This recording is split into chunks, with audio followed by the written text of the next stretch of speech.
If you've been selling real estate less than 10 years, you should listen to this message.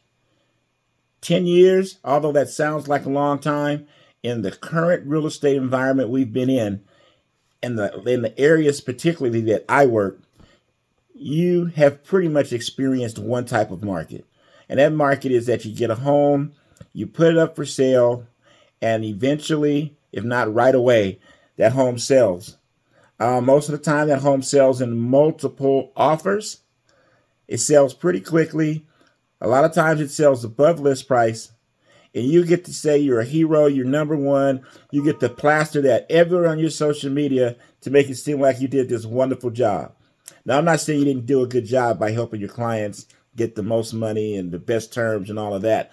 But here's what I'm telling you where we're at now and where we're headed at some point. See, before you could take a listing and you know it would sell. And you know it would sell rather quickly. How many of you now are maybe seeing some homes stay on the market a little bit longer? When you were selling and the interest rate was 2 and 3%, the lowest it has ever been in American history. See, the length of time while I've been selling homes, it's generally been between 6 and 8%. That's counting the 2 to 3% because the majority of the time prior to that, we were at 10 to 12%. When I bought my first house, I did a buy down. My buy down went from 14% to 12.5%, and I was doing the happy dance. What happens now when the buyers do physical inspections and there's work to be done? And your seller is used to not doing any work. Your sellers are hearing that it's, everything is sold as is. They don't want to do any repairs.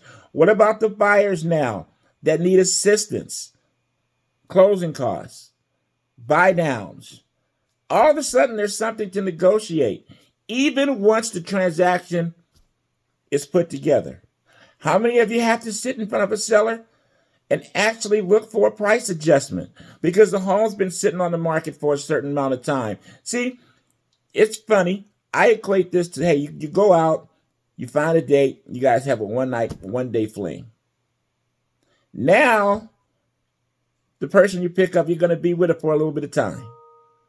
So now it becomes a little bit of work, right? Now it's a little work. And that work is that you have to provide certain value and services to your sellers to help them get their home sold. Now you've got buyers. Your buyers, the interest rate's higher. Why should I buy at this interest rate? I'm just going to wait for the rates to come down. Oh, I just can't afford it. Oh, I'm going to wait for the prices to crash. These are things that you didn't have to answer pretty much in the last 10 years. I mean, you may have got the question, but you didn't have to answer it because there was always a next. There was always somebody else. But now we've got low inventory still. Interest rates 6 to 8%, pretty much. And homes staying on the market longer than they were before.